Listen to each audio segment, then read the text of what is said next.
নমস্কাৰ বন্ধু বান্ধৱীসকল, মোৰ এটা নতুন ভিডিঅ'লৈ আপোনালোকক পুনৰবাৰ স্বাগতম জনাইছোঁ। ৰং চেনেলত সম্প্ৰচাৰিত হৈ থকা সূৰ্যমুখী ধাৰাবাহিকখনৰ আজিৰ খণ্ডটি চাবলৈ বহুত বেছি ইণ্টাৰেষ্টিং হ'বলৈ গৈ আছে। যদিহে আপোনালোকে সূৰ্যমুখী ধাৰাবাহিকখন চাই ভাল পায় তেনেহ'লে ভিডিঅ'টোত এটা লাইক কৰি আমাৰ চেনেলটো ছাবস্ক্ৰাইব কৰি ল'ব, এনেকুৱা ধৰণৰ আপডেটসমূহ পাই থাকিবলৈ। সূৰ্যমুখী ধাৰাবাহিকখনৰ যোৱাদিখনত দেখিবলৈ পাইছিলে অঞ্চু ক'ৰবালৈ যাবলৈ ওলাই আহিছিলে আৰু অঞ্চুৰ ওচৰলৈ আহি তুমি ক'ৰবালৈ যা নেকি বুলি অঞ্চুক সুধিছিলে। আৰু এতিয়া অঞ্চুৱে মোৰ অলপ বাহিৰত কাম আছে, যাবলৈ ওলাইছোঁ বুলি অনুৰ আগত কৈছিলে।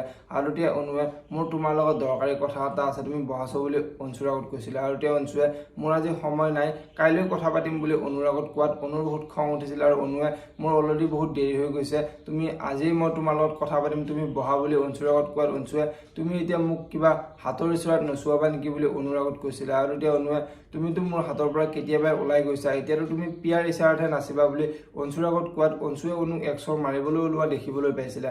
আৰু আজিৰ সময়ত দেখিবলৈ পাব অনু অঞ্চুক তোমাৰ বহুত হ'ল, মই আৰু তোমাৰ এইবোৰ সহ্য কৰি থাকিব নোৱাৰোঁ, জিও আৰু মই আজিয়ে এইখন ঘৰৰ পৰা ওলাই যাম বুলি অঞ্চুৰ আগত ক'ব। আৰু তেতিয়া অঞ্চুৱে তুমি এনেকৈ ওলাই যাম বুলি ক'লে ওলাই যাব নোৱাৰা, কাৰণ জিও মোৰো ছোৱালী বুলি অঞ্চুৱে অনুৰ আগত কোৱাত অনুৰ বহুত খং উঠিব। আৰু অনুৱে আজি মোক কোনেও ৰাখিব নোৱাৰে, আজি মই যেনেকৈ নহওক ওলাই যামেই বুলি অঞ্চুৰ আগত ক'ব। এতিয়া বাৰু সঁচাকৈ জিওক লৈ অনু ওলাই যাব পাৰিবনে দেখিবলৈ পাব সূৰ্যমুখী ধাৰাবাহিকখনৰ আজিৰ খণ্ডটিত। আনফালে আজিৰ খণ্ডটিত অমৰ আৰু পুৱতি বাহিৰলৈ ফুৰিবলৈ যাওঁতে শেখৰে দেখা পাব, আৰু শেখৰে দেখা পাই পুৱতিক মেছেজ দি থাকিব।